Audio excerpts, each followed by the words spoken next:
lamdam masigi miyamna amuk hana tawdunaba mamangda kerak hana haikhrabasu miyamgi wa tadana Kukishingda pinabidamak tongan gari marida haptuna Purakpa sana thaknaba yauna potlam kaya Konna Meitei Pongal manga miyamna Phagatkhre haribo thodok ase ngasi nungthil pung anirom ta matamda Phagatkhre ikhai thokibane pau asina hai Meitei adongi maira paibising amasung torbung GP gi village voluntary teamna Phagatkhre ikhai bazarda achat ok sing check tawada chingai oyong ongda diesel auto registration number MN04 D5180 I20 car registration number WB06ICE3432 Maruti 800 registration number NL07C 4420 amadi Ecovan registration number MN01S5311 da injang napi sansa asemba manamasing maru marang mobile phone amadi mobile phone gi accessory sing yauna polam pya loina mioi manga adu fa khibani hairi polam sing adu Konna faraba mioi manga adu kokta dagi Meitei Pongal ngakani mokoi wahang pong satha matamda polam sing adu Sursanpur tamda pugadabani amadi Kukishingda pigadabani haiba khangmangamki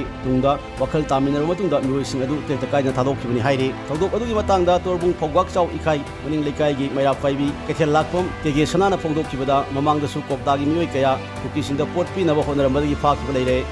मधु मखाताना थोकनबा कोक्ताई councillor अमदी प्रधान के वारी सानदुना असिगुम थोदोक असि अमुखन थोलरोय करिगुम्बा थोंग असि मखाताना चथरकलबदी मसा मसाना दायित्व ओइबा हाइबा अयिबा चेरोल फाव पिदुना लेरिङै ngasi अमुक Sursanpur tamna nalon posting punaba honarambani asiguma thogdok asi makaatana tawlabadi masa masana afafatagi daita pugadabani loyana ngasi fagalaba polam sing adu relief camp singda yenthoklegani haiki